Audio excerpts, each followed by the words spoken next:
پنجاب میں تفریح کی باتیں کرنے والے کسی کے خیر خواہ نہیں، مریم نواز۔ میرے دماغ میں تقسیم کی کوئی بات نہیں۔ وزیر اعلیٰ پنجاب کا لاہور میں تقریب سے خطاب، کہا سیلاب پر لیکچرز دیے جا رہے ہیں، دنیا سے مدد کی اپیل کیوں نہیں کی؟ حکمرانوں کا کام صرف ووٹ لینا نہیں، سیلاب آنے پر لیکچرز دیے جا رہے تھے۔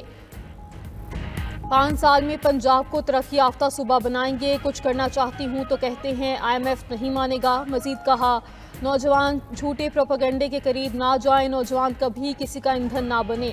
9 مئی پر حملہ کرنے والے آج جیل میں ہیں۔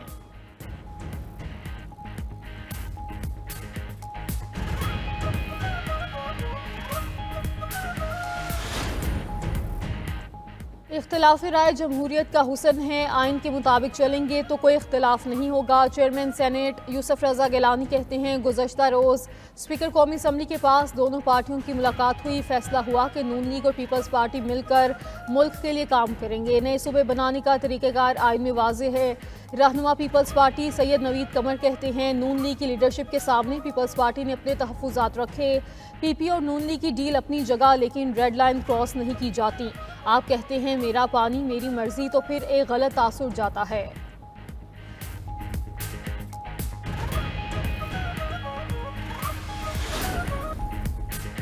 حکومت کا سیلاب سے متاثرہ علاقوں کے لیے فوری امداد نہ مانگنے کا فیصلہ، وزیر خزانہ محمد اورنگزیب نے کہا کوشش ہے سیلاب متاثرہ علاقوں میں اپنے زور بازو پر معاملات کو ٹھیک کریں، برآمدات کے بلبوتے پر ترقی کرنے کی پالیسی پر کام کر رہے ہیں۔ موسمیاتی تبدیلی کوئی کتابی بات نہیں، حقیقت ہے۔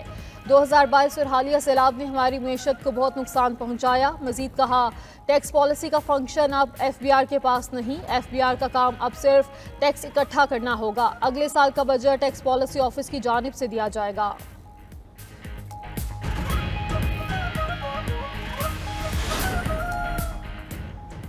IMF کی شرط پر درآمدی اور مقامی گاڑیوں کے لیے 62 لازمی معیارات مقرر، مقامی تیار کردہ گاڑیوں کے لیے معیارات پر عمل درآمد 1 جولائی 2026 سے ہوگا۔ سیفٹی معیارات میں گاڑیوں کی انسپیکشن اور سرٹیفیکیشن لازمی قرار۔ 1 اکتوبر سے 30 جون تک درآمدی گاڑیوں پر 40% ریگولیٹری ڈیوٹی بھی عائد۔ حکومت نے گاڑیوں کی جانچ پڑتال کے لیے 40 کمپنیوں کو رجسٹرڈ کیا۔ غیر معیاری اور غیر محفوظ گاڑیاں مارکیٹ میں فروخت نہیں ہو سکیں گی۔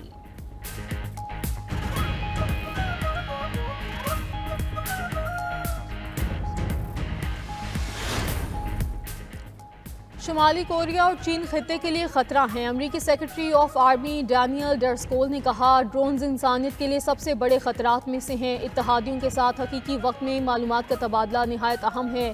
امریکہ اس وقت جنوبی کوریا میں 28,500 فوجی تعینات رکھے ہوئے ہے، ایٹمی ہتھیاروں سے لیس شمالی کوریا کو روکا جا سکے۔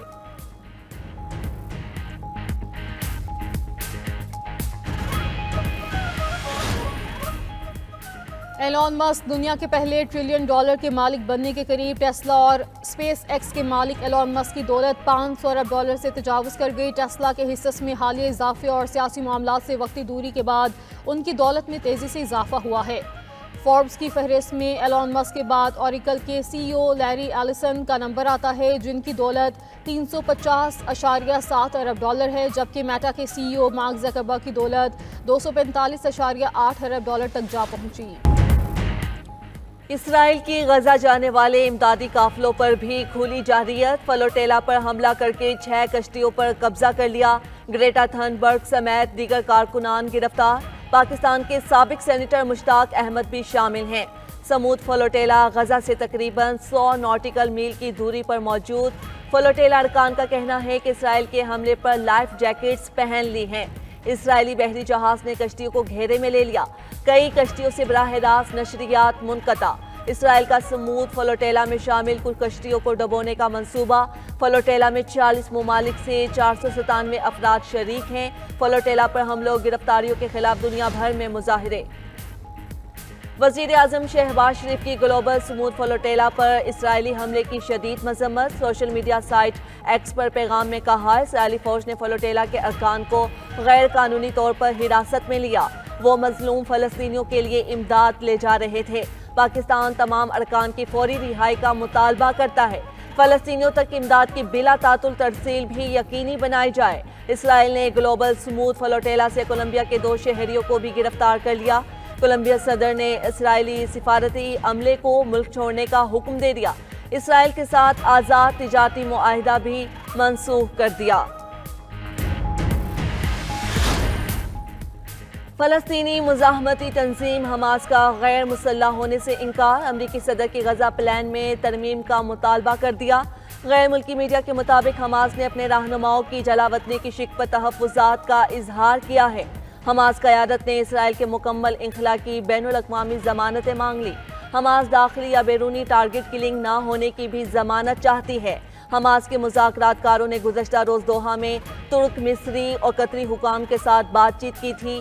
ادھر اسرائیل کے پناہ گزین کیمپس پر حملے جاری، 73 فلسطینی شہید اور 100 سے زائد زخمی۔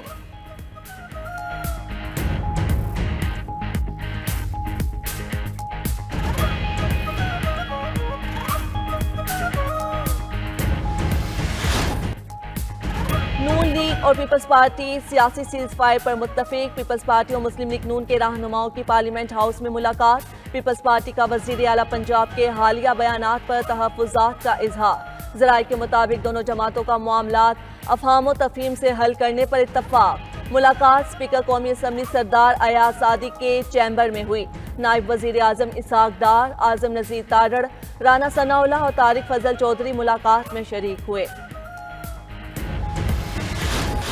قطر پر حملہ، امریکی سلامتی پر حملہ تصور ہوگا، امریکی صدر ڈونلڈ ٹرمپ نے ایگزیکٹو آرڈر جاری کر دیا، امریکہ اور قطر کے تعلقات مزید مضبوط بنانے کا اعلان، حکم نامے کے مطابق قطر پر حملہ ہوا تو امریکہ فوجی کارروائی کرے گا، قطر پر حملہ ہوا تو امریکہ سفارتی اور اقتصادی کارروائی بھی کرے گا۔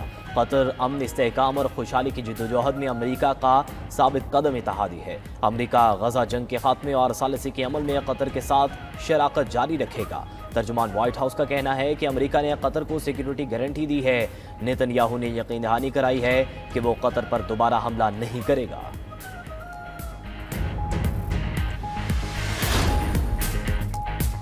قطر کا امریکی صدر ٹرمپ کے ایگزیکٹو آرڈر کا خیر مقدم، قطری وزارت خارجہ کا کہنا ہے کہ اقدام دوحہ اور واشنگٹن کے دیرینہ تعلقات کا عکاس ہے۔ امریکی ایگزیکٹو آرڈر سے دونوں ممالک کے دفاعی تعلقات مزید مضبوط ہوں گے۔ فیصلہ سلامتی اور سفارتکاری میں دو طرفہ تعاون کو تقویت دے گا۔ امریکہ اور عالمی شراکت داروں کے ساتھ ثالثی کا کردار جاری رکھیں گے، پائیدار امن کے لیے سفارتی ذرائع سے تنازعات حل کریں گے۔ قطری وزیر اعظم محمد بن عبد الرحمن بن جاسم الثانی کا عرب میڈیا کو انٹرویو، کہا اسرائیل نے معافی مانگ کر کوئی احسان نہیں کیا، اسرائیل نے ہم پر حملہ کیا تھا، ہم نے نہیں، سب سے اہم بات یہ ہے کہ دوبارہ جارحیت نہ کی جائے۔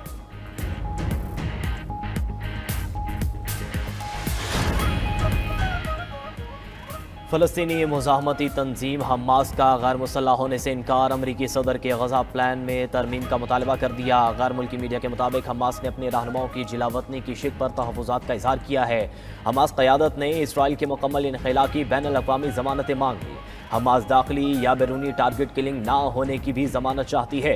حماس کے مذاکرات کاروں نے گزشتہ روز دوحہ میں ترک، مصری اور قطری حکام کے ساتھ بات چیت کی تھی۔ ذرائع کا کہنا ہے کہ حماس کو امن معاہدے کے انعقاد کا جواب دینے کے لیے 2 یا 3 دن درکار ہیں۔ دوسری طرف غیر ملکی میڈیا کے عرب ثالث سے متعلق اہم دعویٰ اپنی رپورٹ میں کہا کہ حماس نے امریکی امن منصوبے پر مثبت اشارے دے دیے۔ حماس امریکی امن منصوبے کا مزید جائزہ لے رہا ہے۔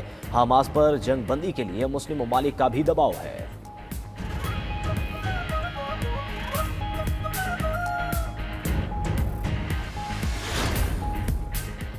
امن معاہدے کی آڑ میں اسرائیلی بربریت میں تیزی، صہیونی فوج کی غزہ میں رہائشی عمارتوں پر وحشیانہ بمباری سے 61 فلسطینی شہید، دیر البلح پر ڈرون حملے میں فلسطینی صحافی اور بچوں سمیت 6 افراد نے جام شہادت نوش کیا۔ وسطی غزہ میں امداد کے منتظر 18 فلسطینیوں کو بھی شہید کر دیا گیا۔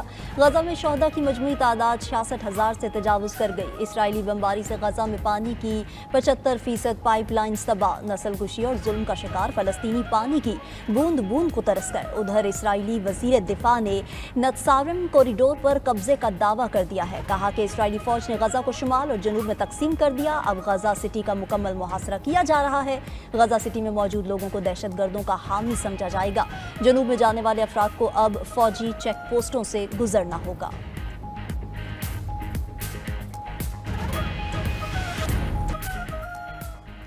فلپائن میں 6.9 شدت کے خوفناک زلزلے سے ہر طرف تباہی، درجنوں گھر اور بلند و بالا عمارتیں منہدم۔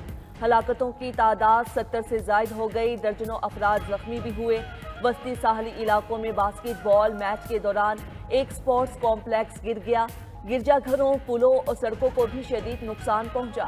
حکام نے سیبوں میں ہنگامی حالت نافذ کرتے ہوئے سکولز اور سرکاری دفاتر بند کر دیے۔